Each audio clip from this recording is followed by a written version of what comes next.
आप 1 मिनट भी अपना ध्यान इधर से उधर नहीं हटा सकते, क्योंकि अथाह ज्ञान है, हर चीज़ पे उनका कमांड है, पूरे विषय की विस्तार पूर्वक उनको जानकारी है।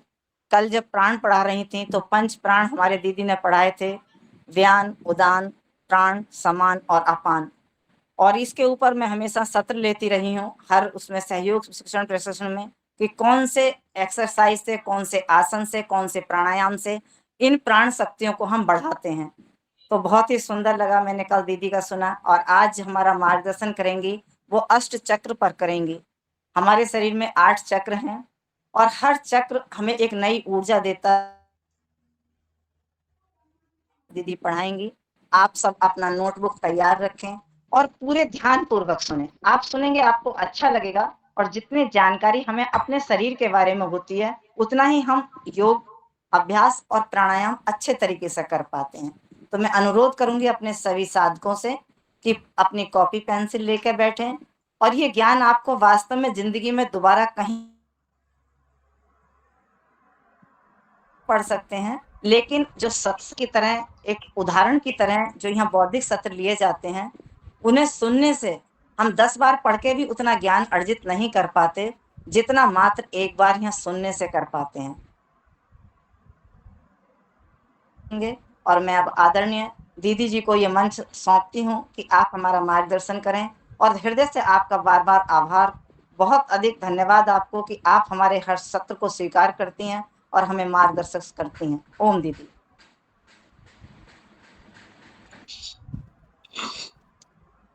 धन्यवाद रंजना बहन।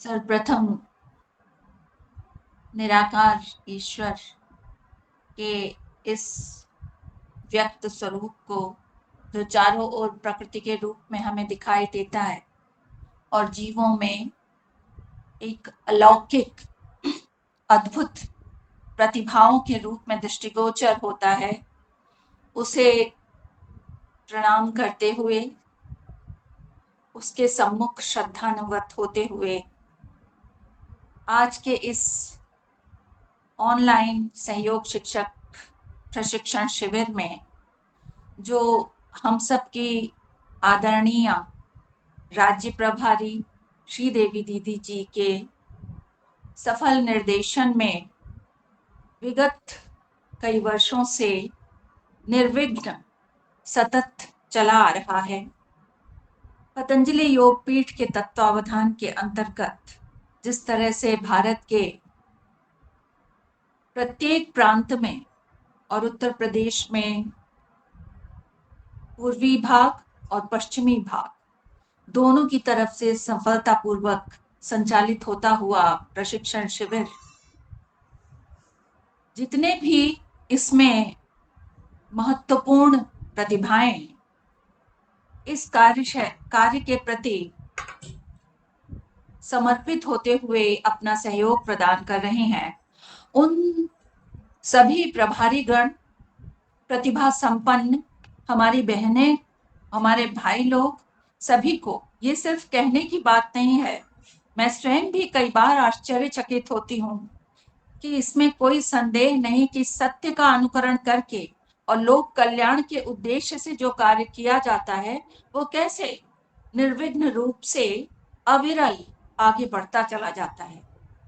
इसी श्रृंखला में हमारी आदरणीय रंजना बहन, आदरणीय विनीता दीदी, राज्य कार्यकारिणी के सभी सदस्य और यहाँ पर उपस्थित योगार्थी भाई बहन, सभी आयु व्यय के और भारतीय संस्कृति, सांस्कृतिक साहित्य, योग दर्शन, इनमें श्रद्धा रखने वाले, इनसे अनुमान लगाया जा सकता है कि जितने भी ये योगार्थी भाई बहन हैं, उनके आचरण में कितनी पवित्रता होगी, क्योंकि किसी व्यक्ति के विचार से ही उसके व्यक्तित्व का आकलन होता है। डेजिग्नेशन से सही सही आकलन नहीं होता, विचार बहुत बड़ी शक्ति है। कल हम आपके साथ प्राण विषय को लेकर के संलग्न थे और उसमें प्राण का परिचय, महत्व, प्रकार, इन सब बिंदुओं पर हम सब ने चर्चा की थी। संभवतः आपको वो सारगर्भित विषय वस्तु ग्रहण करने में काफी सुगम रही होगी। इस आशा से आज जो दूसरा विषय है उसका शीर्षक है शरीर में सन्निहित शक्ति केंद्र या चक्र। अगर आप सब पंचकोश पढ़ चुके हैं, एक बार मुझे बताइएगा, क्या आपने पंचकोश पढ़ लिया है? जी दीदी, पढ़ा दिया है, दीदी ने पढ़ाया था। तो बहुत अच्छा है। पंचकोश हो गया है तो उसके बाद ही ये लिया जाना चाहिए, शरीर में सन्निहित शक्ति केंद्र या चक्र। ये मानव शरीर बहुत अद्भुत है। सब कुछ ईश्वर की ही बनाई हुई संरचना है जो उसका व्यक्त स्वरूप है, लेकिन सबसे अधिक जटिलता यदि कहीं देखने में आती है तो इस मानवीय कृति में। सभी जीव हैं, वो सब में ईश्वर का अंश है, लेकिन मनुष्यों में जो मस्तिष्क, संवेदना, भावनाएं, करुणा, औदार्य, इनका जो समावेश है, उसका कितना भी विश्लेषण किया जाए तो जैसे वेद कहते हैं न इति, ऐसी स्थिति बनती चली जाती है। धन्य है हमारी ऋषि परंपरा, जिसने अपने अनेक अनेक वर्षों के अनुसंधान के पश्चात अपने चिंतन के परिणाम स्वरूप ऐसे परिणाम निकाले कि जिनके कारण हम ये जान पा रहे हैं आज कि ये शरीर किस प्रकार चलता है। क्योंकि जो आज जो विज्ञान है, विज्ञान के अध्ययन को, उनकी विषय वस्तु को, उनके पाठ्यक्रम को किसी भी तरह से कमतर नहीं आंका जा सकता है। वो भी अपने आप में बहुत गहरा होता है, बहुत उन्नत है, और उससे हम सब लाभान्वित भी हो रहे हैं। लेकिन कहते हैं कि science is the Janet of philosophy. विज्ञान जहां पर समाप्त होता है वहां से दर्शन प्रारंभ होता है। विज्ञान में क्या है? विज्ञान फैक्ट्स के ऊपर आधारित होता है, तथ्य पर आधारित है। ये ऐसा दिखता है, अगर ये ऐसा है तो फिर इसका परिणाम ये होना चाहिए, तो फिर ये ऐसा है, और वो हम बिल्कुल तुरंत विश्वास कर लेते हैं। लेकिन जो दिखता नहीं है उसको सत्य मान लेना बिना विश्वास के तो नहीं माना जा सकता है। इसलिए जब हम उन सब का अध्ययन करते हैं, जैसे आप सब प्राणायाम कर रहे होंगे, आपने भी अनुभव किया होगा कि कोई गोली नहीं खाते, कोई टैबलेट नहीं खाते, ये क्या होता है जो इंटरनली हमारी गांठों से हम बिल्कुल मुक्त हो जाते हैं। शरीर में कहीं भी गांठ हो, कैसी भी फुंसी हो, ये क्या होता है ऐसा कि जो हमारी पहले नेत्रों की दृष्टि थी वो इम्प्रूव हो जाती है। हमारे मस्तिष्क से तनाव की स्थिति दूर होने लगती है, डिप्रेशन दूर होने लगता है। लेकिन जब उसका परिणाम हम खुद अपने आप में अनुभव करते हैं तो लगता है इसी कारण हुआ है, क्योंकि पहले तो हम नहीं करते थे अनुलोम विलोम भ्रामरी उद्गीत और ध्यान, और अब हमें हमें ऐसा परिणाम आने लगा तो विश्वास होता चला जाता है। तो ये विश्वास अनुभव जन्य है, अनुभव के आधार पर हमारा विश्वास बन रहा है। हमसे श्रद्धा हमारी पहले उत्पन्न होती है कि हाँ इसे करना चाहिए, हमको विश्वास दिलाते हैं दूसरे या स्वामी जी या अन्य गुरुजन कि ऐसा करने से हमें आरोग्य मिलेगा। फिर जब शरीर स्वस्थ हो जाता है उसके बाद ऊपर की यात्रा प्रारंभ होती है दर्शन की। वो भी बड़ी अद्भुत यात्रा है। हमारे शरीर में जो अंग संरचनाएं दिखाई देती हैं, सिर्फ उतना ही कुछ नहीं है, इसके अतिरिक्त भी बहुत कुछ हमारे शरीर में है।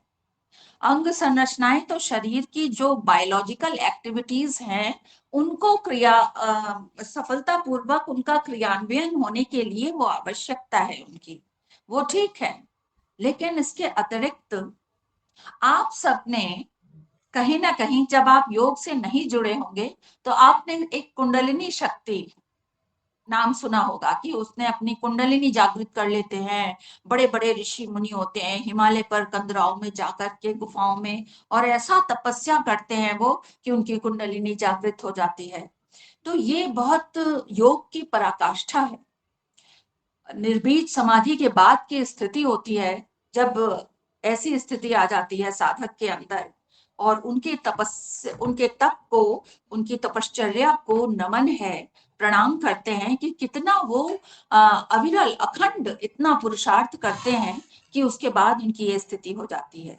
लेकिन उसके पहले की स्थिति है कि हम सब ये अनुभव करते हैं कि शरीर में कुछ और भी ऐसी शक्तियां हैं जो हमको पहले से कहीं अधिक उन्नत, प्रकाशशील, स्वस्थ और प्रज्ञावान, विवेकशील और ओजपूर्ण दूरदर्शिता का विकास हो जाना, ये सब सकारात्मकता का उदय हो जाना, कुछ और भी ऐसी शक्ति है जिसके कारण हमारे शरीर के भीतर, हमारे सूक्ष्म शरीर में इन सब बातों का समावेश हुआ है।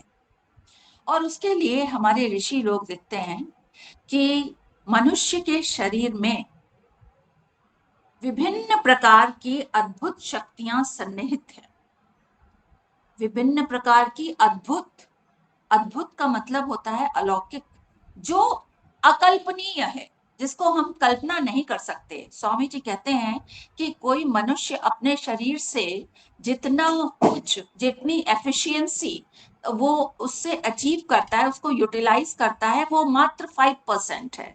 सिर्फ 5% हम लोग उसको उपयोग करते हैं, बाकी सब ये शरीर के शांत होने पर वो सब हमारे साथ ही चला जाता है। स्वामी विवेकानंद ने अपने शिकागो के सम्मेलन में अपने भाषण में कहा था कि मनुष्य यदि चाहे तो उसके अंदर इतने शक्तियां हैं अद्भुत कि वो अपने आप को ईश्वर के समकक्ष खड़ा कर सकता है। यानी कि ईश्वर में जो ऐश्वर्य है उनको हम अपने भीतर भी प्रकाशित कर सकते हैं। और हमारे ऋषि कहते हैं कि ये जो अद्भुत शक्तियों के केंद्र है, ये साधारण स्थिति में, जैसे कोई लेमैन जो योग प्राणायाम नहीं करता है, साधारण स्थिति में ये चक्र झुके हुए से रहते हैं। कैसे? जैसे कमल, बिना खिला हुआ कमल का पुष्प झुका हुआ रहता है, उस तरह से ये चक्र भी अधोमुखी, अधो माने नीचे, मुख उनका नीचे हो, अधोमुखी कमल के सदृश झुके हुए रहते हैं। और ये चक्र, ये अद्भुत शक्ति केंद्र कहां पर है? ये जो हमारा मेरुदंड है, मेरुदंड, ये जो रीढ़ की हड्डी है हमारी, ये एक एक कशेरुका एक के ऊपर एक स्थित होती है। और कशेरुका अंदर से खाली होती है, गोलाकार संरचना, और अंदर से खोखली होती है, जैसे अंगूठी होती है। तो एक के ऊपर एक कशेरुकाएं लगी हुई हैं। जब वो एक के ऊपर एक इस तरह से लगी हैं तो एक दंडाकार संरचना बन जाती है। ये सिर के भीतर हमारा मस्तिष्क है। मस्तिष्क का जो नीचे का इलोंगेटेड पोर्शन है, जो बड़ा हुआ भाग है, वो भी तंत्रिकाओं का समूह है। वो भाग, उसको कहते हैं सुषुम्ना या सुषुम्ना या स्पाइनल कॉर्ड। तो वो उस रीढ़ की हड्डी के भीतर प्रविष्ट रहती है, वो संरचना। और विभिन्न कशेरुकाओं के बीच बीच में से, जहां से जॉइंट्स हैं, उनसे विभिन्न तंत्रिकाएं निकलती हैं, और उन तंत्रिकाओं का जाल हमारे पूरे शरीर में फैला रहता है। शरीर का कोई भाग ऐसा नहीं है जहां पर वो तंत्रिकाएं ना पहुंचती हों। तो ये सुषुम्ना और ये मेरुदंड, मेरु माने ऊपर उठा हुआ भाग, कल आपसे चर्चा कर रहे थे, जैसे मेरु पर्वत, सुमेरु पर्वत, जैसे माला में जो एक मोती ऊपर होता है उसको हम लांघते नहीं है। एक माला पूरी हुई तो पलट करके फिर उधर से ही दूसरी माला प्रारंभ कर देते हैं। तो उस वाले मोती को, उस मनके को हम ऊंचा रखते हैं सम्मान के रूप में। उसको हम ईश्वर तुल्य एक अपने ऊर्ध्व रेतस प्राणिक शक्ति होने का एक संकेत मानते हैं, और उसको मेरु कहा जाता है। तो मेरु माने उठा हुआ भाग, और दंड माने दंडाकार संरचना। तो मेरुदंड यानी कि हमारी रीढ़ की हड्डी। तो हमारी मेरुदंड कहां से प्रारंभ हुई? नीचे, पुच्छ कशेरुका से, जो सबसे नीचे होती है ना कशेरुका या वर्टिब्रा। तो उसका नीचे का भाग पूंछ की तरह से नुकीला सा होता है। ऐसा कहते हैं कि मानव का विकास जो है वो पशुओं से, वानर से हुआ है। तो पहले पूंछ हुआ करती थी, फिर कालांतर में धीरे धीरे वो वैनिश होती चली गई, और बिना पूंछ का फिर चिंपैंजी, ऐसे लोग बने हुए। अब ये विज्ञान की खोज है जैसे भी, मगर हमारे शास्त्रों में तो ऐसा नहीं है। सीधे मनु को ही लेकर के आया गया है, जो ब्रह्मा के पुत्र हैं, और उन्होंने ही वैवस्वत मनु ने, उनको आदेश हुआ तो उन्होंने सृष्टि की संरचना की तपश्चर्या के पश्चात। पहले जब संतति उत्पन्न करने की बात होती थी तो ये प्रश्न आता था कि संसार को इस समय किस तरह के प्राणियों की आवश्यकता है, तो वैसी संतति किस स्थिति में हो सकती है, कौन सा समय गर्भाधान का होना चाहिए कि ऐसी संतान उत्पन्न हो, और वो गर्भाधान का समय ग्रहों की स्थिति और संसार की स्थिति क्या चल रही है उसके हिसाब से ये सुनिश्चित किया जाता था, और फिर वैसी संतान उत्पन्न होती थी। यही कारण है कि भारत का जो इतिहास है वो बहुत गौरवशाली इतिहास है। तो हमारा जो मेरुदंड है उसके सबसे नीचे के भाग में, यानी कि जहां पर पुच्छ कशेरुका है, वहां से ये शक्ति केंद्र का प्रारंभ होता है। ये चक्र या शक्ति केंद्र संख्या में कुल 8 होते हैं, और मूल भाग से प्रारंभ होकर के शरीर के ऊपरी भाग तक, शीर्ष भाग तक ये पाए जाते हैं 8 शक्ति केंद्र। जब कोई साधारण व्यक्ति है तो उसमें ये अधोमुखी कमल की भांति निष्क्रिय रहते हैं, परंतु प्राणायाम, धारणा और ध्यान, इनके परिणाम स्वरूप ये चक्र जागृत हो जाते हैं, चैतन्य हो जाते हैं, ऊर्जावान हो जाते हैं, प्रकाशमान हो जाते हैं। और तब ये प्रकाशित चक्र, अगर प्रकाश क्या है, ऊर्जा का एक स्वरूप है, ये प्रकाशित हो जाना, इसका मतलब जैसे कि हमारी बुद्धि प्रकाशित हो गई, हमारा विवेक जागृत हो गया, तो क्या होता है, हमें सही गलत में फर्क मालूम चलने लगता है, हमारा बौद्धिक बल उस समय उन्नत स्तर का होता है। तो उसी तरह से जब ये चक्र जागृत होते हैं तो हमारे भीतर शरीर में हार्मोनल इम्बैलेंस ठीक हो जाता है, शरीर के सारे अंग सही सही कार्य करने लगते हैं, हमारे सोचने समझने की शक्ति उन्नत हो जाती है, सकारात्मकता का उदय होने लगता है, और हम अपने आप को अपने आप में अत्यंत कहीं अधिक परिपक्व पाने लगते हैं। ये सबसे बड़ा इसका रिजल्ट होता है। आत्मविश्वास की वृद्धि होती है, आत्म संयम की वृद्धि होती है, प्राण हमारे ऊर्ध्व रेतस हो जाते हैं। ये जो है ये कहीं तथ्य थोड़ी है, इसको कहीं हम देख थोड़ी सकते कि हाँ ये दिखाई दे रहा है ये प्राण ऊर्ध्व रेतस हो गए। हाँ, ये बिल्कुल दिखाई दे रहा है कि ये दूरदर्शी भावना जागृत हो चुकी है। ये दिखते नहीं है, सब एब्स्ट्रैक्ट नाउन है, लेकिन इनका अनुभव किया जा सकता है। तो ये चक्र योग, प्राणायाम, ब्रह्मचर्य, धारणा, ध्यान, इस साधना के फलस्वरूप जागृत हो जाते हैं। हमारे जो वेद हैं उनमें अथर्व वेद में एक श्लोक आता है, अष्टाचक्रा नवद्वारा देवानां पूर्योध्या तस्यां हिरण्यः कोशः स्वर्गो ज्योतिषावृतः। तस्यां हिरण्यः कोशः स्वर्गो ज्योतिषावृतः।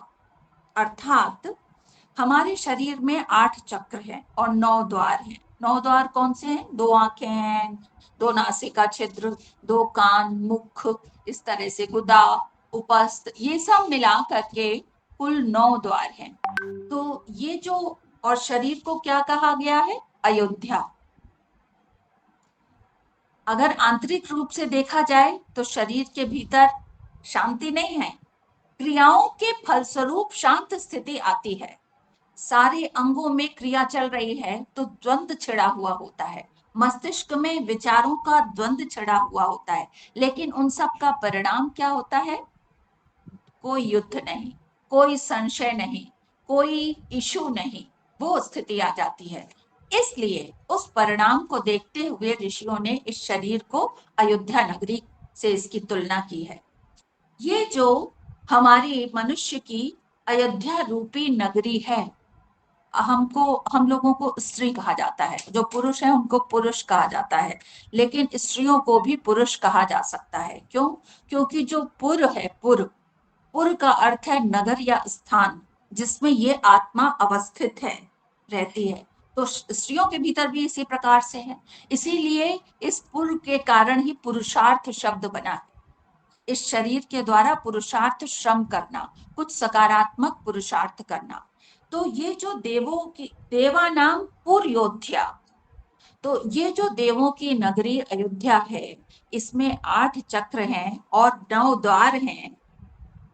और इसी नगरी में एक दैदीप्यमान असीम सुख शांति, परम आनंद, अनंत, अपरिमित, दिव्य ज्योति से परिपूर्ण एक स्थान है, उसको कहते हैं हिरण्यकोश।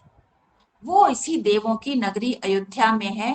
लेकिन वो किसको प्राप्त होता है हम सबके पास, लेकिन सबको नहीं मिलता, वो हमको नहीं मिलता।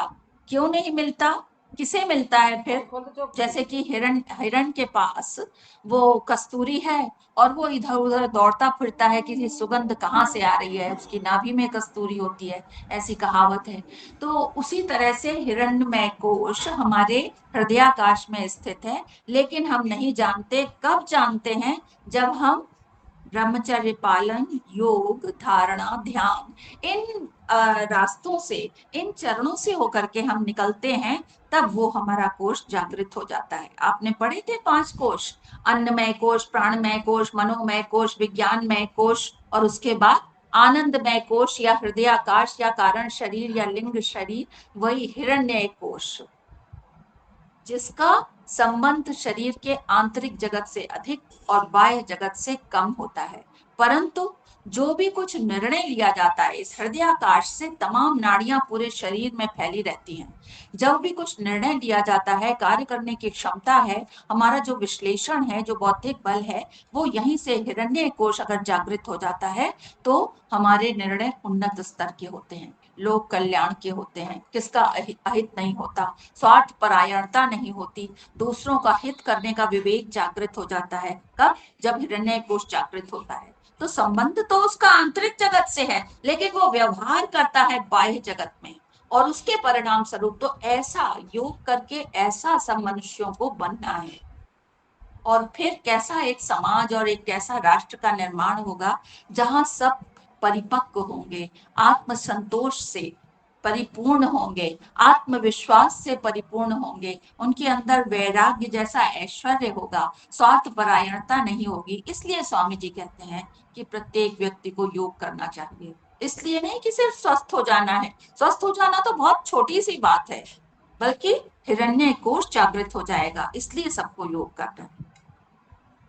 तो ये अब हम अध्ययन करते हैं कि ये कोश कौन कौन से हैं। तो अब जैसे मान लीजिए आपको पौधे का चित्र बनाने के लिए कहा गया, पौधे का एक स्केच बनाओ, तो हम कैसे बनाएंगे?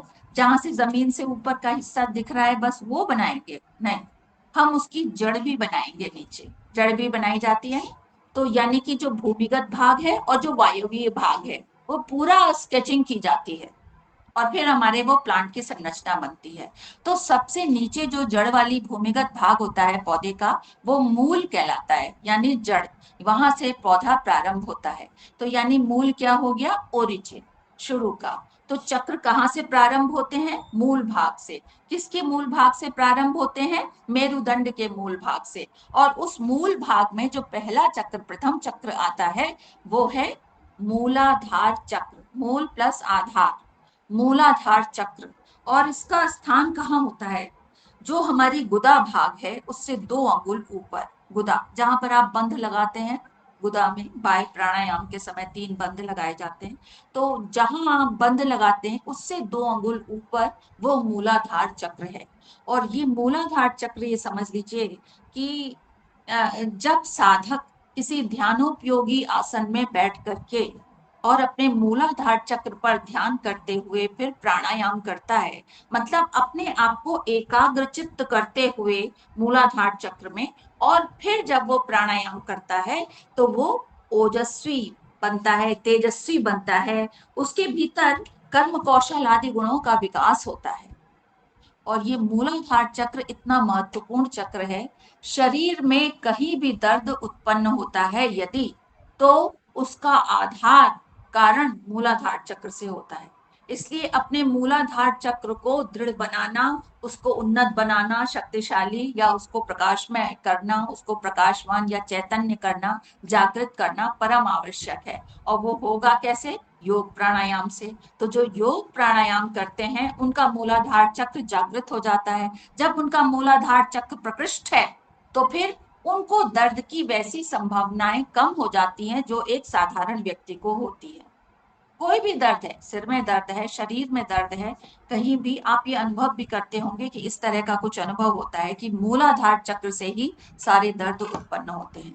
तो इसको स्वस्थ करना इतना आवश्यक है। और मूलाधार चक्र नीचे है तो यहाँ पर हमारा सुषुम्ना शिखर, जहाँ पे मतलब सुषुम्ना का जहाँ से प्रारंभ हो रहा है वो आ जाता है। वहां पर छोटी आंत, बड़ी आंत और मलाशय और मूत्राशय, इनके द्वार, मलाशय का द्वार, गुदा द्वार, ये सब आ जाते हैं, ये संरचनाएं। तो ये सब अंग भी स्वस्थ हो जाते हैं जब हमारा मूलाधार चक्र जागृत होता है। तो पहला प्रथम चक्र आपने पढ़ा मूलाधार चक्र। और द्वितीय चक्र है, दूसरा चक्र है स्वाधिष्ठान चक्र, और तीसरा चक्र है मणिपुर चक्र। मणिपुर चक्र होता है तीसरा चक्र हमारे नाभि के मूल में, नाभि के स्थान पर, यहाँ पर मणिपुर चक्र होता है। मणिपुर चक्र यानी नाभि के स्थान में जो है, और जो मूलाधार चक्र गुदा से 2 अंगुल ऊपर है, इन दोनों के बीच में जो चक्र होता है वो है स्वाधिष्ठान चक्र। और स्वाधिष्ठान चक्र के स्थान पर ही हमारा उत्सर्जी तंत्र होता है, एक्सक्रीटरी सिस्टम। जो एम्ब्रियो है ना भ्रूण माताओं बहनों में, वो उसी स्थान पर होता है। स्वाधिष्ठान चक्र जहां पर है वो उसी स्थान पर होता है। तो भ्रूण में क्या होता है, क्या कहते हैं, यूट्रस जो है, यूट्रस में क्या होता है, भ्रूण का विकास होता है, एम्ब्रियोनिक डेवलपमेंट होता है। अगर वहां से जब उसका काल परिपूर्ण हो गया तो वहां से उसका निस्सारण, वो वहां से ही पास आउट होता है। तो कितना इंपॉर्टेंट है, वहां पर सृजन भी होता है, यानी क्रिएशन। फिर पालन पोषण 9 महीने तक वहीं होता है, तो पालन भी वहीं होता है। और निधन में समर्थता भी उसी स्थान पर होती है, वहां से उसको पास आउट भी किया जाता है, गर्भ का निस्सारण भी वहीं से होता है। तो ये स्वाधिष्ठान चक्र भी हमारा बहुत इंपॉर्टेंट चक्र है। और इस पर ध्यान लगा करके प्राणायाम करने से, प्राणायाम करने का जो फल है, जो परिणाम है, वो इन्हीं चीजों में समर्थता आती है, सृजन, पालन और गर्भ के निस्सारण में, इन सब में समर्थता आती है। तो ये भी एक महत्वपूर्ण चक्र है। और इससे ही लगा हुआ है मणिपुर चक्र, जो नाभि मूल में है। मणिपुर चक्र, नाभि मूल, वहां पर कौन से अंग है? वहां पर हमारा पूरा पाचन तंत्र है, आहार नाल आई, और वहीं पर हमारा आमाशय, आमाशय बाई तरफ है, उसके नीचे है छोटा सा सिकड़ा हुआ गहरे बैगनी रंग का अग्न्याशय, और दाहिनी ओर है हमारा लिवर, यकृत, स्प्लीन, ये सब संरचनाएं होती हैं। जब हमारा मणिपुर चक्र जागृत होता है प्राणायाम के फलस्वरूप, तो हमारे ये सब अंग स्वस्थ हो जाते हैं, इन अंगों की आंतरिक कार्य प्रणाली उन्नत हो जाती है। हम लोग कल वो पढ़ रहे थे प्राण के बारे में। तो जो डाइजेस्टिव सिस्टम है, जो हमारा पाचन तंत्र है, वहां पर कौन से प्राण कार्य करते हैं? समान नामक प्राण कार्य करते हैं। तो समान नामक प्राण भी जब क्रियाशील हो जाते हैं प्राणमय कोश के, तो वो पाचन की क्रिया को उन्नत स्तर का बना करके, जितने जो भी कुछ हम भोजन ग्रहण करते हैं उनका पाचन होता है, रसों का पोषण होता है शरीर में, रक्त के द्वारा वो विभिन्न स्थान पर पहुंचाया जाता है, जो हमारे विषैले पदार्थ होते हैं उनको उत्सर्जी तंत्र में भेजा जाता है। तो उधर तो वो समान नामक प्राण ये कार्य कर रहे हैं। यहाँ प्राणायाम करते हुए अगर हमारा स्वादिष्टान चक्र, अरे मणिपुर चक्र जागृत हो गया, तो वो भी पाचन तंत्र को उन्नत बना रहा है। और फिर हमें कब्ज, डायबिटीज, इस तरह की अपच, और ये गैस आदि, इस तरह की जो पाचन की विकृतियां हैं, ये सब समस्याएं दूर होती हैं। तो देखिए, एक तो सूक्ष्म व्यायाम यानी कि व्यायाम, सबसे पहले आता है आहारचर्या। आहारचर्या स्वस्थ रहे तो हमारा पाचन सही रहेगा। फिर उसके बाद आता है व्यायाम, व्यायाम करने से, एक्सरसाइज करने से कैटाबॉलिज्म बढ़ता है, तो हमारा पाचन तंत्र ठीक रहेगा। और फिर उसके बाद आता है कि प्राणायाम करने से हम समान नामक प्राण को उत्तेजित कर लेते हैं, क्रियाशील कर लेते हैं, तो समान नामक प्राण पाचन तंत्र को ठीक करते हैं। फिर चौथा ये आ जाता है मणिपुर चक्र। तो मणिपुर चक्र जब हमारा जागृत होता है योग प्राणायाम के फलस्वरूप, तो हमारा पाचन तंत्र ठीक ढंग से कार्य करता है। तो कितनी विधाएं हैं इस शरीर को स्वस्थ रखने की। और आज का मानव बिल्कुल इन सब चीजों को धता बताते हुए पता नहीं किस नशे में, किस मद में चूर कहाँ बढ़ा चला जा रहा है, और किसी को ये ध्यान ही नहीं होता कि ये सारी सुविधाएं हमारी एक बंद कमरा जो पड़ा रहता है ना, जिसमें वर्षों से ताला लगा है, कभी कोई खोल के भी नहीं देखता कि इस तरह से भी हम अपने डाइजेस्टिव सिस्टम को ठीक कर सकते हैं। और लोग बीमार बनने के लिए अभ्यस्त हो गए हैं, बीमार रहना कुछ गलत नहीं मानते। हाई बीपी, हाँ वो तो आजकल सबको होता है। डायबिटीज, ये तो सबको है, एक गोली रोज लेनी पड़ती है, बस ठीक रहता है। उसको एक्सेप्ट कर लिया है। इसे एक्सेप्ट करना चाहिए या चुनौती को एक्सेप्ट करना चाहिए? बीमारियों को क्यों एक्सेप्ट कर लिया? तो फिर देखिए, अब ये 3 चक्र हमारे हो गए, मूलाधार चक्र, स्वादिष्ठान चक्र और मणिपुर चक्र। और उसके बाद चौथा चक्र आता है हमारा हृदय चक्र या अनाहत चक्र। वो हमारे हृदय प्रदेश में होता है। ये हृदय वो हृदय नहीं जो बायोलॉजिकल हार्ट है, ये हृदय प्रदेश, वो एरिया, वो रीजन, उस जगह हृदय प्रदेश में वो हृदय चक्र या अनाहत चक्र होता है, विद्यमान है। और जब इस हृदय चक्र पर ध्यान लगा करके प्राणायाम किया जाता है, योग साधना की जाती है, तो कौन कौन से व्यक्ति के शरीर में परिवर्तन आते हैं? एक तो वाक पतित्व, यानी कि बोलने की शैली, बोलने का जो उच्चारण, जो आपका प्रेजेंटेशन है, वो उन्नत स्तर का बनता है। कवित्व, कवित्व शैली उन्नत स्तर की बनती है। कवित्व शैली, कवित्व भाव जागृत हो जाता है। कवि की क्या विशेषता होती है कि किसी भी समस्या को या किसी भी इश्यू को वो कम शब्दों में और बड़े खोल करके सामने उजागर करके रख देता है।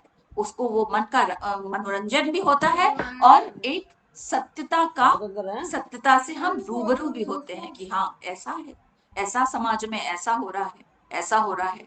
तो कवि साधारण बुद्धि वाले नहीं होते हैं, साधारण मानव से थोड़ा ऊपर उठे हुए रहते हैं। और अगर वो उन्होंने लयबद्धता के साथ कह दिया तो फिर कहना ही क्या है।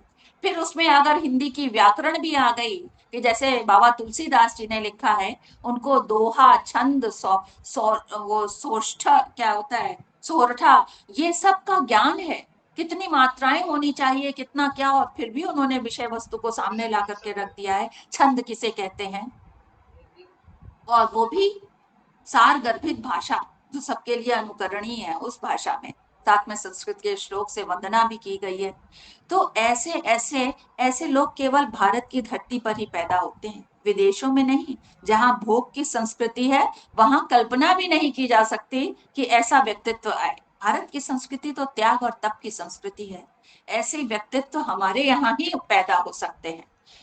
बाहर, भारत में धूल अवश्य है, बाहर कैसे धूल होगी जहाँ 50-50 फीट ऊपर बर्फ जमी रहती है, ना वहां कुछ पैदा होता है। लेकिन वो धूल, उस धूल में ही फूल निकलते हैं। जब धूल नहीं होगी तो फूल पैदा कहाँ से होंगे? तो वो ये हृदय चक्र है। और इसको शिव सात तंत्र में कहा गया है कि जब हम ओम का उच्चारण करते हैं ना, तो जो नाद है, ओम का नाद, वो यहीं से उत्पन्न होता है। और जब आप ओमकार बोलते हैं प्राणायाम में, शुरू में 3 बार, शांति पाठ के पहले 1 बार, और बीच में भी ओम का उच्चारण, उद्गीत प्राणायाम में ओम का उच्चारण, या अगर बहुत डिस्टरबेंस है क्लास में तो भी आप ओम का उच्चारण करिए, सब जगह शांति हो जाती है। ये एक तरीका है, जैसे विसिल बजाने की जरूरत ही नहीं, आप ओम का उच्चारण करिए, सब शांत हो जाएंगे, चित्त शांत हो जाता है एकदम। तो ये ओम का नाद, ये कहाँ से उत्पन्न होता है? बाकी सारे स्वर यहाँ स्वर तंत्र से होते हैं, लेकिन जब आप ओम बोलेंगे तो आपको अनुभव होगा कि यहीं हृदयाकाश से, यहीं जो हमारा अनाहत चक्र है, यहीं से ये नाद निकल रहा है।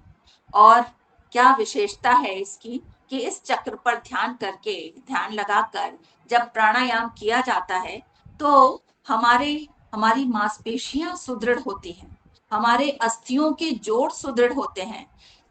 हृदयाकाश या हिरण्य कोश जो संवेदनाओं का आगार है, करुणा, सहानुभूति इनका आगार है, उस पर ध्यान लगाकर प्राणायाम करने से कठोर अस्थितंत्र मजबूत हो रहा है। ये सिर्फ ईश्वरीय तत्व में ही संभव है। ये दिव्यता है, यही दिव्यता है हमारे शरीर की, और इसी दिव्यता को जानने का प्रयास करता है हमारा मन, जब श्वास प्रश्वास रूपी प्राण हमारे शरीर के भीतर आता जाता रहता है उसी के सहारे से। तो कितनी कीमती है ये श्वास, इसलिए बहुत कीमती है। इसलिए नहीं कि हम अपना बर्थडे केक काटें और बर्थडे मनाते रहें हर साल, नई ड्रेस पहन करके सेलिब्रिटीज जैसे दिखने लग जाएं, इसलिए नहीं श्वास कीमती है।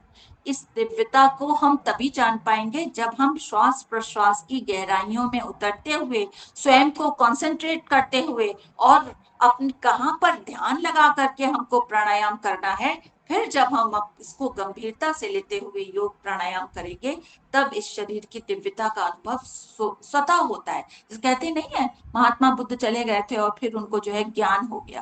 कहाँ से ज्ञान हो गया? कोई टीचर पढ़ाने आए थे क्या, नोट्स बनाए थे, या लाइब्रेरी डिस्कस की थी?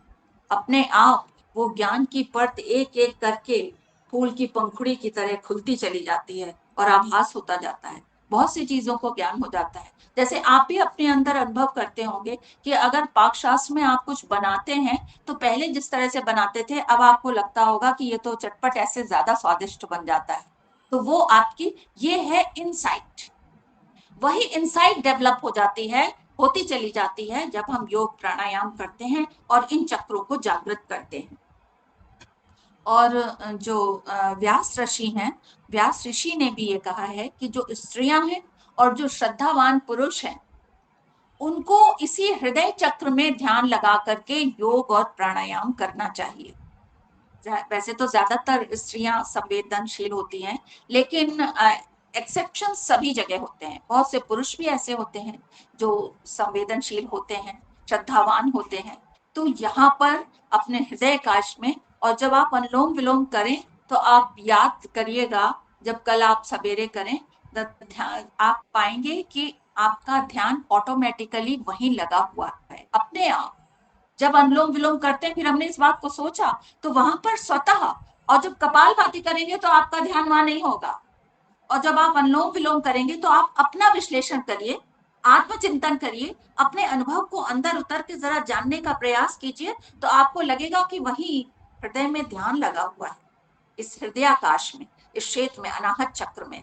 तो वो उसके फलस्वरूप, यही तो कारण है। और इसका संबंध वहां से हो गया हमारे मस्तिष्क से, कि हमारे सारे अवसाद, टेंशन, डिप्रेशन, एंजाइटी सब कुछ दूर होता चला गया। हमारी नेत्र ज्योति प्रखर होती चली गई, हमारी सब नास नाड़ियां सब में फ्लेक्सिबिलिटी आती चली गई अनुलोम विलोम करते, और ध्यान हमारा वहां हृदयाकाश में लगा हुआ है।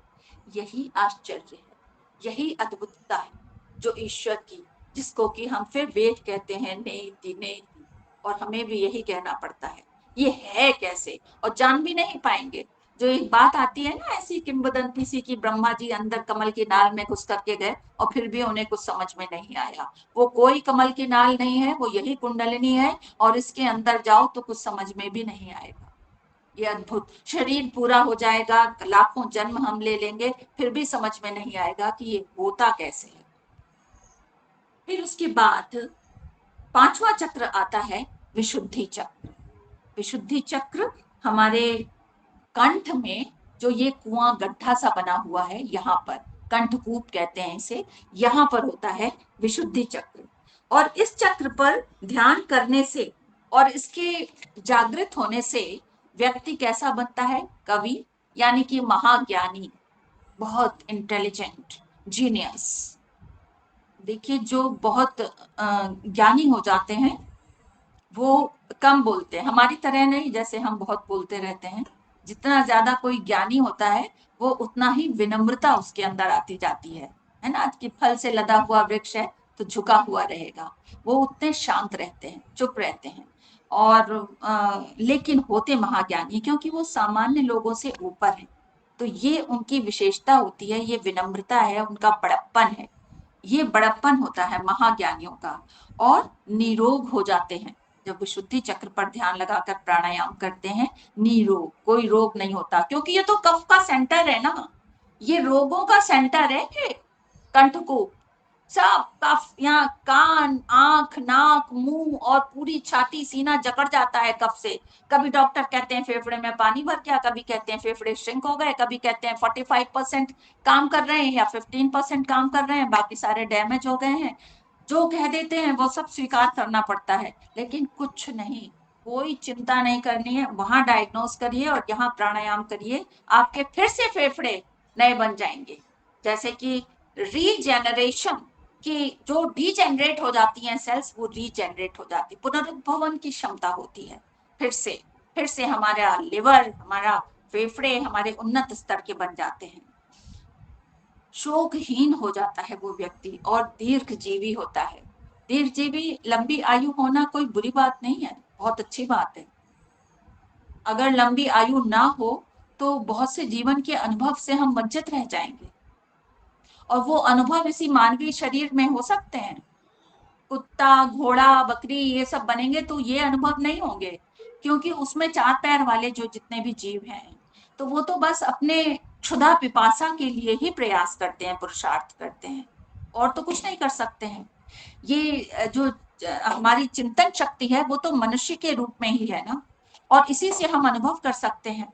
और फिर आप क्लास 5 तक कोई पढ़ा हुआ है, क्लास 8 तक पढ़ा हुआ है, और किसी ने किसी विषय विशेष में आगे जाकर के शोध कार्य किया है, फिर उसने डिलीट किया है और उसने पढ़ाया भी पढ़ा, तो उसका स्तर कैसा होगा?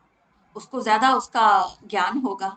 जिसको कुछ मालूम नहीं, तो वो किसी सामने दृश्य को देख करके उसका कुछ एनालिसिस नहीं कर सकता। लेकिन जिसको मालूम है कि ये ऐसे बनाया, ये स्वेटर ऐसे बनाया गया है, इसमें ये पैटर्न डाला है, नीचे वाला फंदा ऐसे, ऊपर का ऐसे, साइड के ऐसे लिए जाएंगे तो ऐसे बन जाएगा, तो जिसको स्वेटर बुनना आता है उसको बहुत आनंद आएगा। और जिसने नहीं किया है कभी, तो वो देख लेगा हाँ एक ऐसी चीज है। जो बिल्कुल क्रिएटिव नहीं होते हैं, संरचनात्मक नहीं होते हैं, उनकी निगाह भी नहीं जाती उन चीजों पर। लेकिन ये सब तो आनंद यही संसार में भरा पड़ा है। इन अनुभवों को जाने, हमेशा बड़े लोग आशीर्वाद देते हैं, जीता रहे, खुश रहे, चिरंजीवी हो। तो इसीलिए कि जीवन के हम अनुभव ले सकें और अधिक, तो दीर्घजीवी होना अच्छी बात है। अपने शरीर को स्वस्थ रखेंगे। देखिए बनारस में वो 125 वर्ष के हैं, 126-27 के अब हो गए होंगे, योग कर रहे हैं और अपने को उन्होंने ठीक रखा हुआ है, और कितना बढ़िया बोलते हैं। तो जब इतना सारा योग किया है उन्होंने, तभी तो उनका वाक्पतित्व इतना उच्च स्तर का है, तभी तो उनके ये चक्र जागृत है, और कितना कम खाते हैं। तो हम भी उसी श्रृंखला में, हम उसी ट्रेन पे सवार हैं, हम लोग भी उसी पर अपने को वैसा बनाने का प्रयास करेंगे। इतना सारा सोचेंगे तो थोड़ा सा कुछ बन पाएंगे ना। तो इसमें जब विशुद्धि चक्र हमारा जागृत होता है तो हमारा पूरा रेस्पिरेटरी सिस्टम स्वस्थ हो जाता है। दोनों फेफड़े, श्वास नली, श्वसन तंत्र में जो भी कुछ आता है, श्वसनिकाएं, वो सब स्वस्थ होती हैं, नासिका मार्ग, और साथ ही यहाँ पर हृदय भी स्थित है, हृदय चक्र भी हमारा, हृदय भी यहाँ पर आता है, थोड़ा सा बाईं तरफ को शिफ्टेड रहता है, हमारा हृदय स्वस्थ हो जाता है। तो फिर और चाहिए क्या?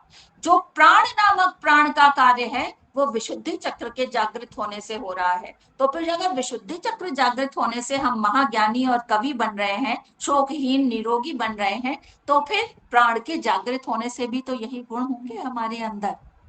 तो इसलिए जो योग करता है वो असाधारण होता है, साधारण व्यक्ति से भिन्न होता है।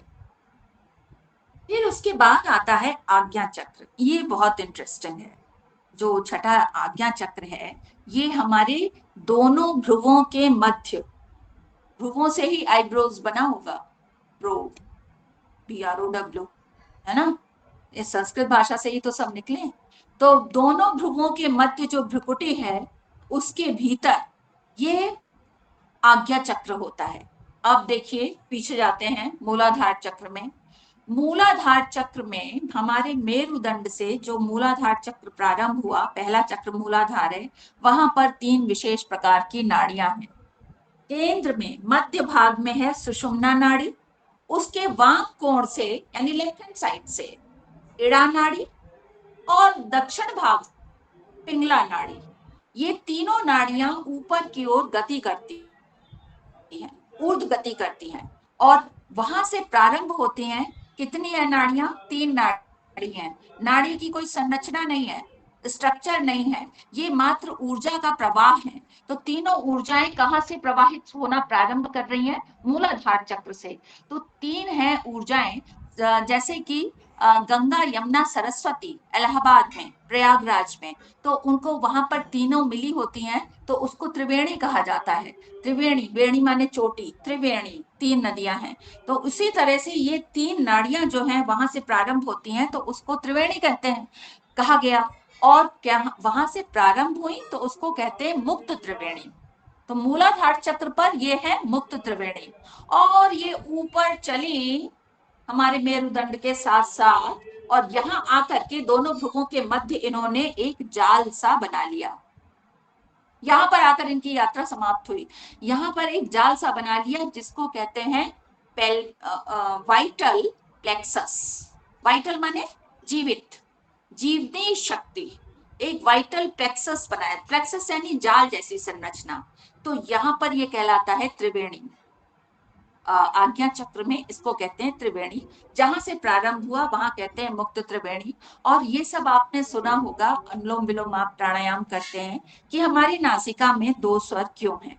एक है बाईं ओर ईड़ा नाड़ी यानी कि चंद्र स्वर, और दाहिनी ओर पिंगला नाड़ी यानी सूर्य स्वर। और फिर ये ऊपर चलती हैं, ये सबसे ज्यादा क्रियाशील नाड़ियां होती हैं। और उसके बाद मस्तिष्क का जो बड़ा हुआ भाग है वो हो जाती है सुषुम्ना नाड़ी। और ये तीनों नाड़ियां शरीर के भीतर से, हमारे सिर के भाग के भीतर से, कपाल के भीतर से, अंदर से, वो हमारे मेरुदंड के अंदर प्रवेश करती हुई नीचे तक है। तो ये देखिए, जब हम अनुलोम विलोम प्राणायाम करते हैं तो चंद्र स्वर,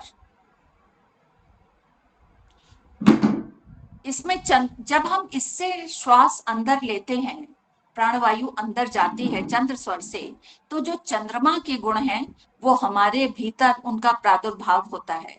शीतलता, क्षमा, धृति, धैर्य, करुणा, सहानुभूति, ये सब चंद्रमा के गुण हैं। ये सब हमारे भीतर आते हैं। और जब सूर्य स्वर से हम श्वास अपने अंदर लेते हैं तो हमारे अंदर उत्तेजना, किसी भी कार्य को करने के लिए सदैव प्रस्तुत रहना, आक्रामकता, तेज या वीर, शौर्य, इन सब गुणों का प्रादुर्भाव होता है जब हम इससे श्वास लेते हैं। और एक बार चंद्र स्वर से लेते हैं, सूर्य से छोड़ते हैं, सूर्य स्वर से लेते हैं, चंद्र स्वर से छोड़ते हैं, तो क्या हो रहा है? ओवरलैपिंग हो रहा है। ये हमारे मस्तिष्क से जा करके इस तरह से, और फिर वाम कोण से उधर निकल जाती है, लेफ्ट से लिया तो जाते हुए फिर दक्षिण कोण से अंत तक निकल जाती है ऊर्जा। तो इसका प्रभाव क्या होता है? फिर वही बात आती है कि जैसे कि दो कार्ड शीट है ना, एक रेड कलर की है, लाल रंग की, और एक हरे रंग की है, और उन दोनों को आधा आधा इस तरह से कवर कर लिया, मतलब ओवरलैपिंग हो रही है। आधा इस कार्ड शीट का अति व्यापन हो गया लाल वाली कार्ड शीट के ऊपर, आधा आधा भाग। और पीछे से आप जला दीजिए टॉर्च, तो टॉर्च जलाने पर क्या होगा? आपको इधर का लाल रंग दिखाई दे रहा होगा, इधर हरा भाग दिखाई दे रहा होगा कार्ड शीट का, लेकिन बीच में आपको ना लाल रंग दिखाई दे रहा होगा और ना ही हरा रंग दिखाई दे रहा होगा। वहां पर कौन सा रंग दिखाई दे रहा होगा? भूरा रंग दिखाई दे रहा होगा। यानी कि अब लाल नहीं है और भूरा भी नहीं है, ये स्थिति। तो यानी कि दोनों तरह के विचारों का जो समन्वय है वो उस साधक के अंदर, उसके व्यक्तित्व में समाविष्ट हो जाता है। अगर बहुत अधिक उदारता है, बहुत अधिक शांत चित्त वाला कोई व्यक्ति है, तो वो समाज के लिए एक्सेप्टेबल नहीं है, उसको स्वीकार करना मुश्किल है। या फिर सूर्य सर किसी का चैतन्य बहुत अधिक है, यानी बहुत अधिक आक्रामक है, हमेशा एग्रेसिव रहता है, जरा सी बात में क्रोधित हो जाता है, तो ऐसा भी व्यक्तित्व स्वीकार्य नहीं है। लेकिन जो बीच का रास्ता होता है वो सबसे अच्छा होता है। तो जिसमें दोनों का प्रादुर्भाव है, दोनों तरह के गुण हैं, वो व्यक्तित्व स्वीकार्य होता है समाज में। और ऐसे व्यक्तित्व का निर्माण इसीलिए अनुलोम विलोम प्राणायाम के द्वारा होता है। शांत चित्त, लेकिन जब आवश्यकता पड़े तो उसका शौर्य भी, उसका वीर भी दिखाई देता है। ऐसे व्यक्तित्व को स्वीकार किया जाता है, उन्हीं की आवश्यकता होती है। और ये कब होता है? जब हमारा ये आज्ञा चक्र जागृत हो जाता है। आप अनुभव करेंगे कि जब आप अनुलोम विलोम प्राणायाम बिल्कुल श्रद्धा के साथ आंखें बंद करके एकाग्रचित्त होकर करते हैं, तो आपके दोनों भ्रुवों के मध्य एक दिव्य ज्योति पुंज का सा अनुभव होता है, यानी कि वो हिस्सा प्रकाशित हो जाता है। कौन सा? जो वाइटल प्लेक्सस है वो प्रकाशित हो जाता है, प्रकाशवान हो जाता है, इसलिए वहां हमें प्रकाश का अनुभव होता है। तो ये हो गई हमारी गंगा नाड़ी इड़ा, और ये यमुना नाड़ी पिंगला। पिंगल माने भूरा, पिंगल सूर्य का पर्यायवाची भी होता है, और सूर्य की पुत्री है यमुना, तो पिंगला कह दिया गया। तो गंगा और यमुना, इनके गुण यहाँ पर आए, और सुषुम्ना नाड़ी, तीनों का प्लेक्सस एक जाल सा निर्माण हो रहा है। जब हम अनुलोम विलोम अपनी प्राण साधना में करते हैं तो हमारा ये चक्र जागृत हो जाता है, और मन इतना निर्मल हो जाता है, कैसी भी नकारात्मकता है वो सब शांत हो जाती है। किसी के प्रति यदि द्वेष भाव है, अपराध भावना है, तो वो सब समूल नष्ट हो जाती है। फिर लगता है कि किसी से वैमनस्य की क्या आवश्यकता है, वो बेचारा अपना परिस्थितियों का मारा है तो उसने ऐसा व्यवहार कर दिया, तो उस पर तो हमें तरस आना चाहिए, हमें उसके प्रति दया भाव रखना चाहिए। अलग तरह की एक विचार शैली विकसित हो जाती है, यानी कि दार्शनिक भाव, आध्यात्मिक भाव जागृत हो जाता है। ये कला है अनुलोम विलोम प्राणायाम की, इन चक्र के जागृत होने की। और इसीलिए प्राणायाम करने के पश्चात जब हम उठते हैं तो ऐसा हो ही नहीं सकता कि तुरंत उसके दूसरे क्षण ही हम किसी से लड़ना प्रारंभ कर दें।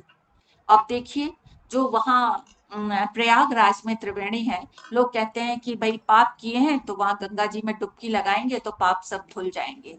ऐसा पता नहीं ऐसा होता है कि नहीं, इसमें कोई दो राय नहीं है कि गंगा का जल निर्मल जल होता है और दिव्य जल है वो, उसको जल भी कहा, क्या कहा जाए, कि उसमें ये दिव्यता तो है कि वहां पर आप जाएंगे, कई तो स्किन डिजीज तो एकदम ही खत्म हो जाती है, गंगा जल का आचमन करने से बहुत फर्क पड़ता है। ऐसा जल पूरे विश्व में नहीं है।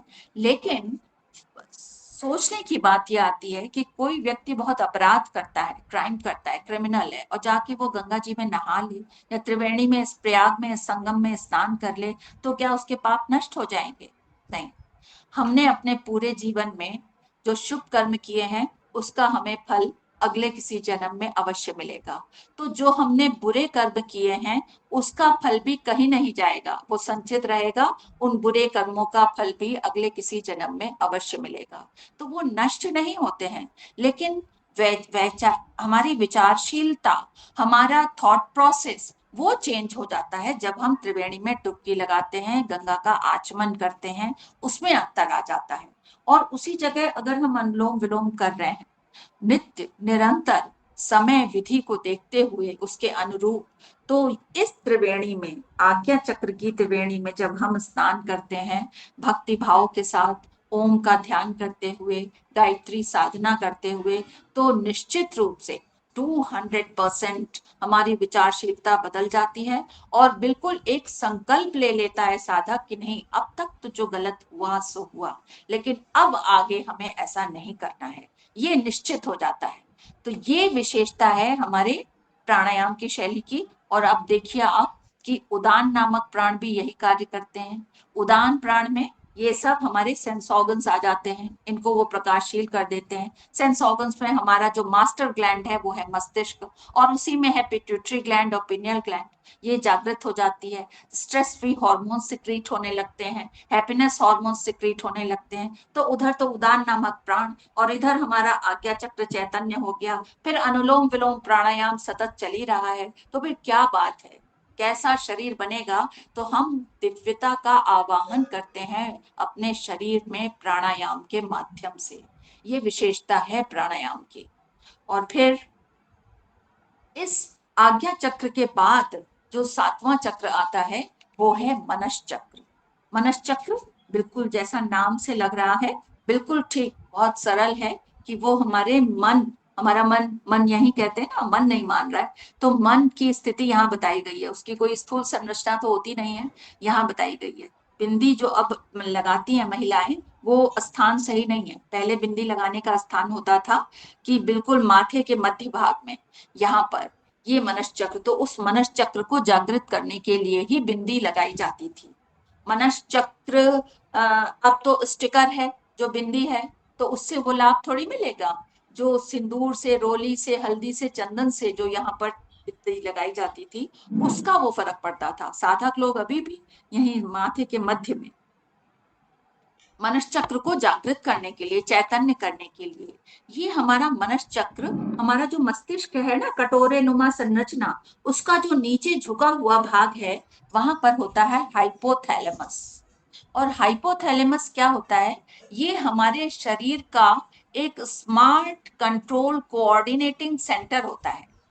हमारे पूरे शरीर को ये स्टेबल स्टेट में रखता है, और वो स्टेट कहलाती है होम्योस्टेसिस।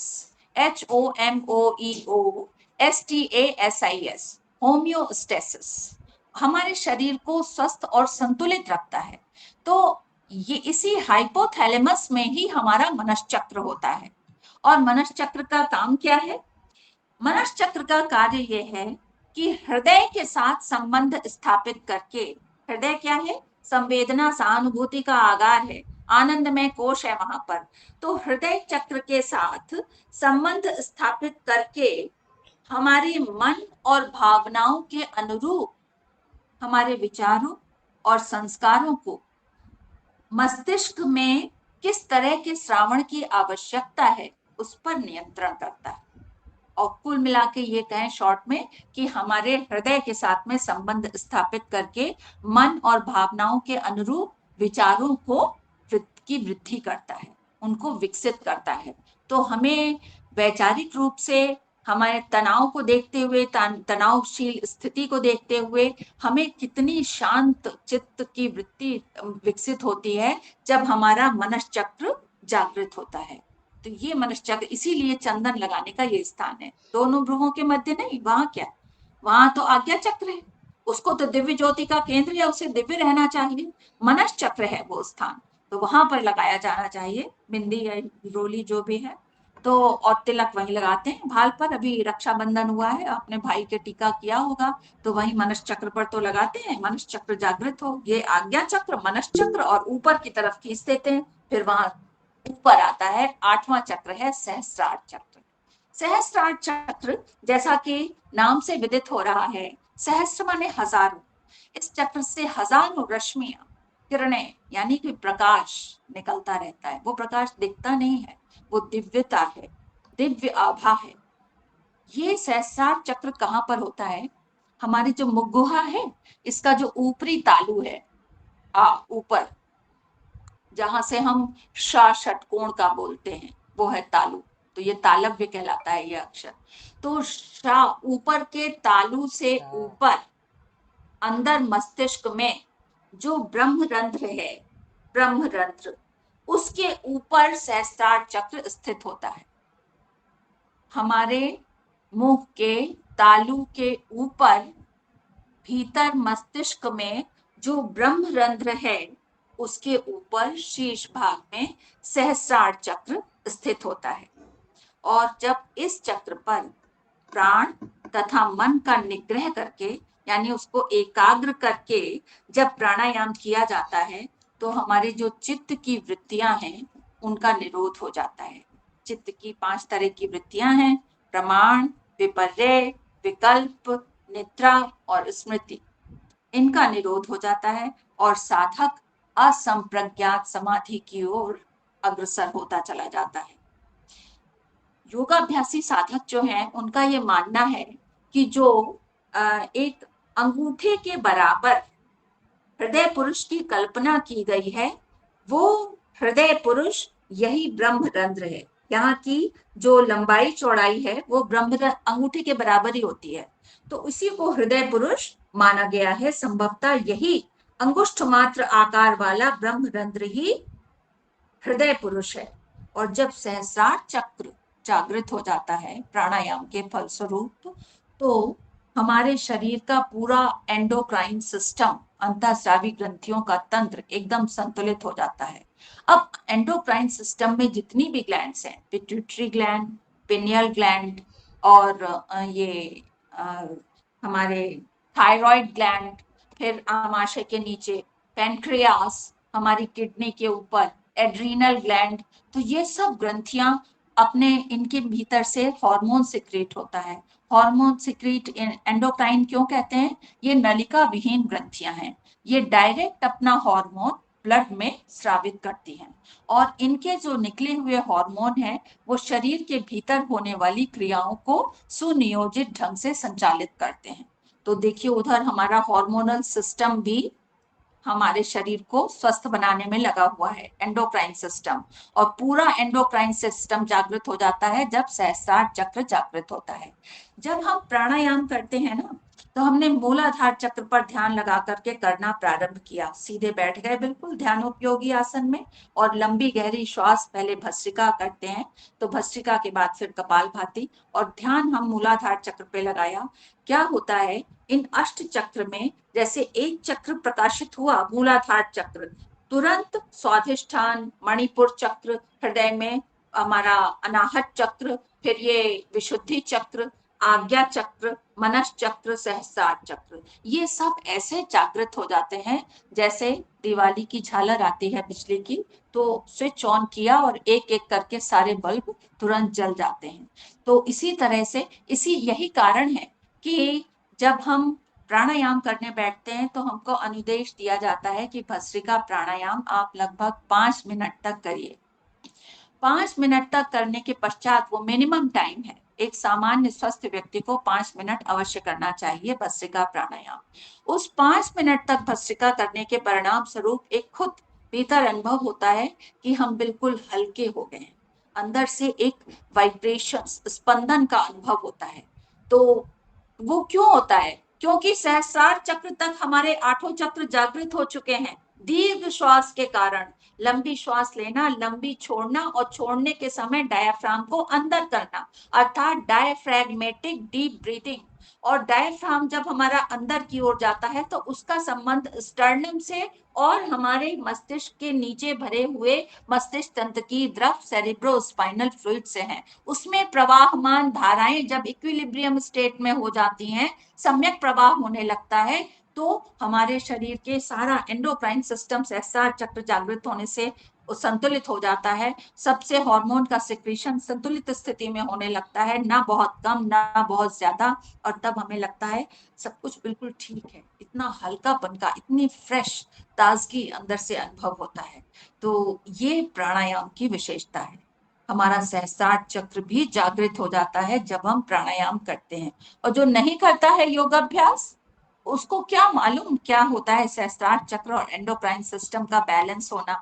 वो तो गोली खा करके थायराइड ठीक करेगा, फिर गोली खाएगा, अच्छा गॉल ब्लैडर की अलग गोली खा ली, किडनी में प्रॉब्लम है, क्रिएटिनिन लेवल हाई है, तो फिर उसका एड्रीनल ग्लैंड को देखना ही नहीं है, उसके लिए एक अलग ट्रीटमेंट, एमआरआई कराओ, फिर उसका ट्रीटमेंट लो, यही सब करता रहेगा। लेकिन सिर्फ एक गोली, एक डॉक्टर, एक रामबाण औषधि है प्राणायाम, उससे सब अद्भुत, सारा शरीर संतुलित हो जाता है, स्वस्थ हो जाता है।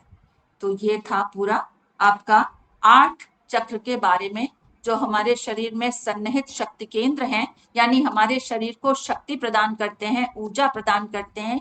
इनकी कोई संरचना, आकार, स्थूल संरचना नहीं होती, अपितु ये शक्ति के केंद्र हैं और ऊर्जा की वृद्धि करते हैं, और ये साधारण स्थिति में निष्क्रिय होते हैं, परंतु ब्रह्मचर्य, प्राण साधना, धारणा, ध्यान के द्वारा नियम से करने से ये चक्र जागृत हो जाते हैं।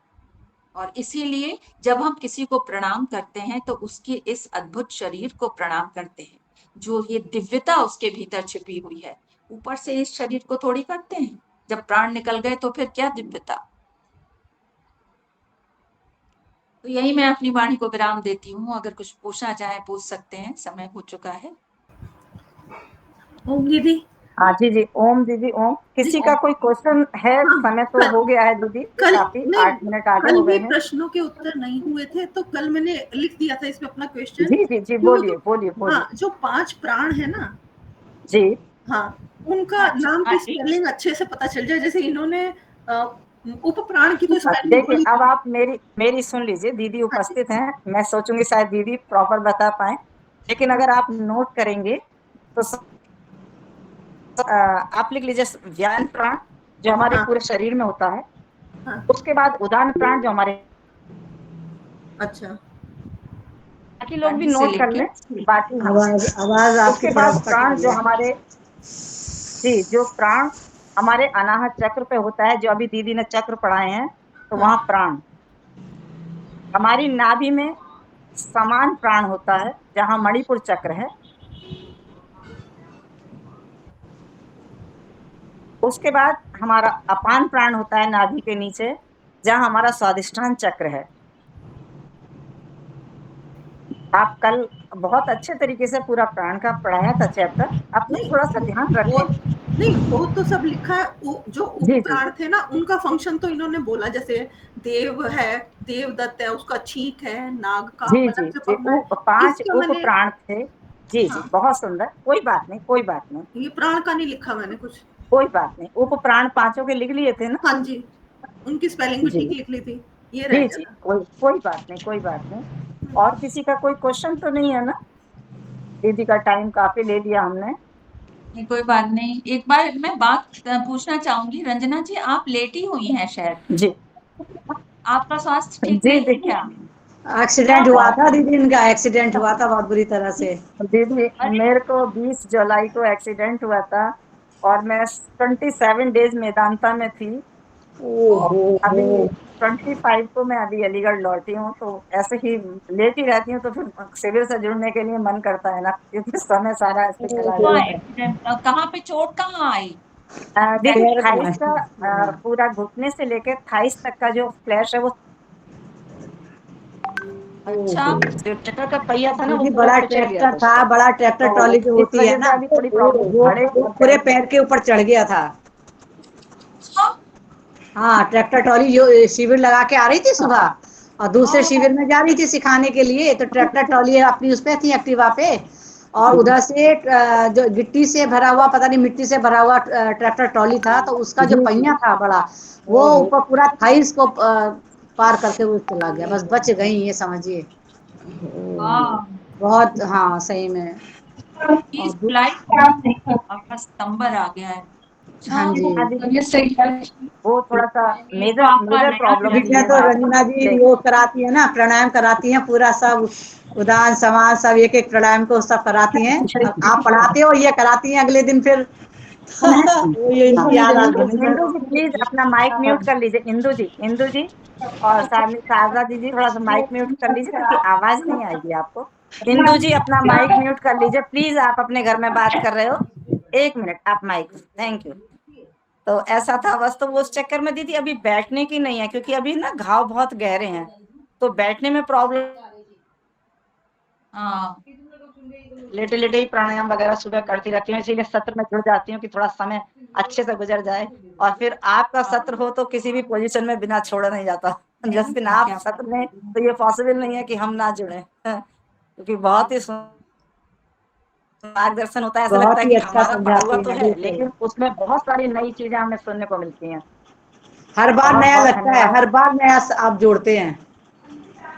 हाँ, आगे से जुड़ जाना। हाँ, आप हर वही बार मैं कह नया रही हूँ, जोड़ते हैं, मैं कुछ इतनी ना कुछ जल्दी। बात करा देते लेकिन रंजना जी, आप योग से जुड़ी हैं तो आप बिल्कुल, ये कहने की बात नहीं है, आप अवश्य बिल्कुल, इसमें से तो चमत्कार हो जाते हैं, आपका सब बिल्कुल ठीक हो जाएगा। और जब बोन जी सेल्स दोबारा बनने लगती हैं, लोगों के दांत दोबारा आ रहे हैं, तो आपका फ्लैश भी एकदम इम्प्रूव होकर के नई सेल के रूप में सब आ जाएगा, सब जी हो दीदी, जाएगा। काफी इम्प्रूवमेंट है, अब तो बहुत हैं? इम्प्रूवमेंट है दीदी, बहुत समय निकल लग गया, ही वो रहा है खराब समय आपको निकल कितने गया। अच्छे से सब याद है, प्राण उदान अपान समान जी जी, व्यय सब हाँ, ये बता तो रहे। दीदी मेरा पूरा फेवरेट है। इस सत्र को तो मैं हमेशा ही 2-2 3-3 बार रिवाइज कराती हूँ कि कौन से चक्र किस योगाभ्यास से, कौन से आसन से जागृत होता है और किस प्राणायाम से जागृत होता है। जैसे कि अभी हम मान लीजिए हम उज्जाई करा रहे हैं, आपका उदान प्राण है, तो उज्जाई प्राणायाम सिंहासन हो गया।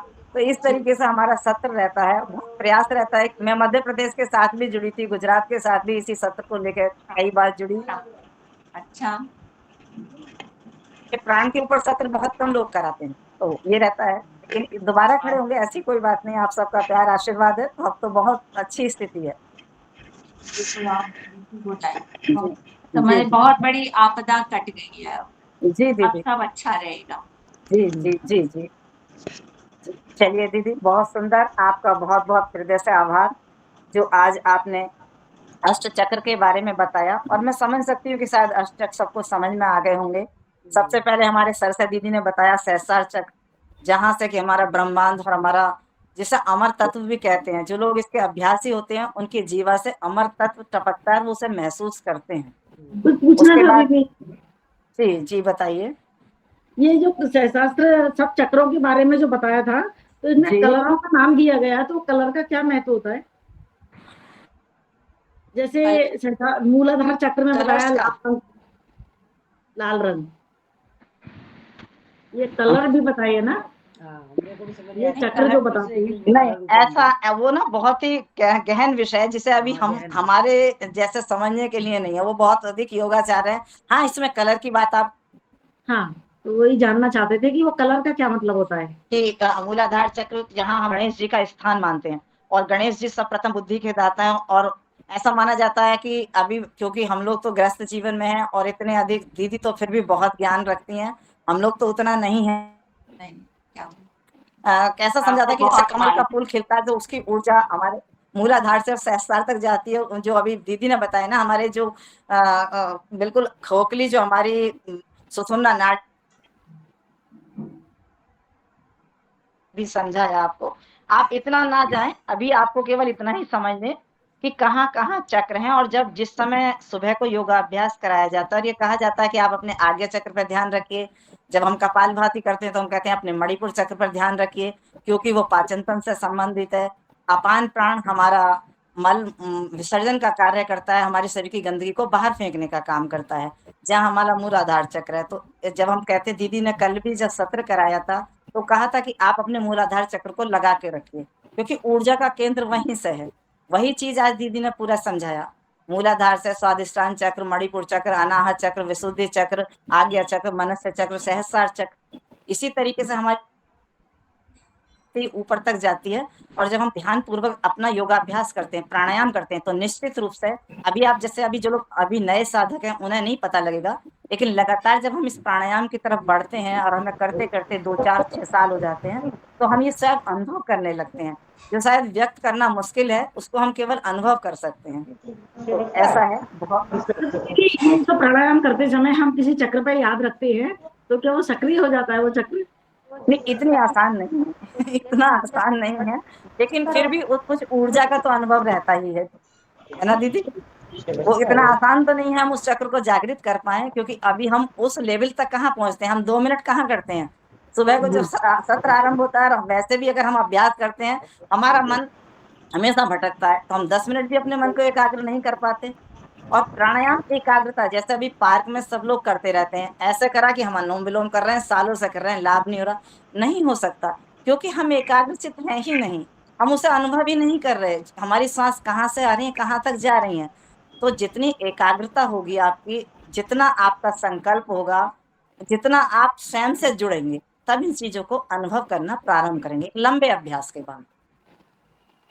बहुत बहुत धन्यवाद दीदी का, देखो बहुत समय हो गया, और मैं वास्तव में हम हृदय से बहुत आपके आभारी हैं दीदी, कि आप हमारा मार्गदर्शन कहती हैं, जब भी हमें जरूरत होती है, हम आपको केवल एक कॉल करते हैं और आप अपना पूरा समय हमें देती हैं। बहुत बहुत धन्यवाद आपका। और अब हम यहीं से शांति पाठ के साथ इस सत्र को समापन की ओर लेके चलते हैं। तो सब अपनी कोमलता से आंखें बंद करेंगे, अपने ईश्वर को धन्यवाद देंगे कि आज जो कुछ तो ज्ञान हमें दिया, इतना सुंदर मार्गदर्शन हमारे शरीर के बारे में हमें बताया गया, उसको हम कम से कम कुछ तो ग्रहण करें, ऐसा बुद्धि ईश्वर हमें दे। प्रार्थना करेंगे, शांति पाठ करेंगे, गहरा लंबा सांस लेंगे और छोड़ देंगे।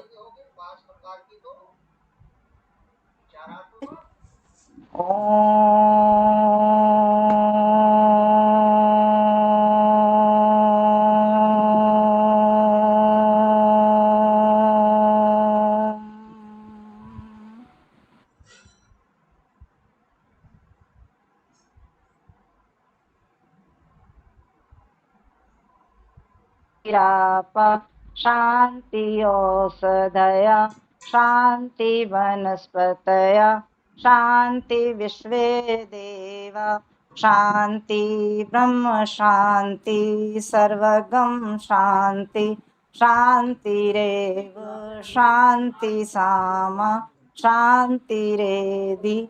ओम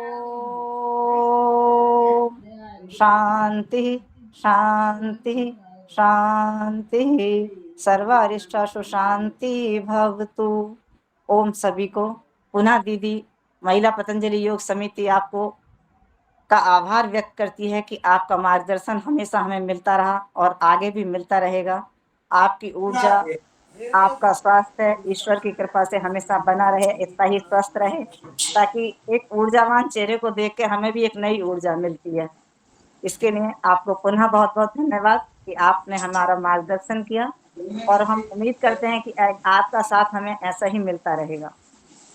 ओम। सभी साथियों को, मुझे लगता है शायद किसी का क्वेश्चन नहीं होगा, क्योंकि इतने अच्छे तरीके से पढ़ाया। और हम केवल यही सुबह को भी आपसे अनुरोध करते हैं और शाम को भी, कि आप चाहे जितनी देर भी यहाँ काम बताया जाता है, आप केवल और केवल ध्यान पूर्वक सुन लीजिए, बहुत कुछ आपको ग्रहण करने को मिलेगा। ओम दीदी। बड़ी दीदी नहीं है क्या? हाँ, ऐसे ही लग रहा है। जी। ओम। ओम सभी को। ओम दीदी ओम। ओम जी। ओम सभी को ओम। कल प्रातःकालीन बेला में तो फिर से मिलेंगे। ओम दीदी। ओम। ओम दीदी। ओम।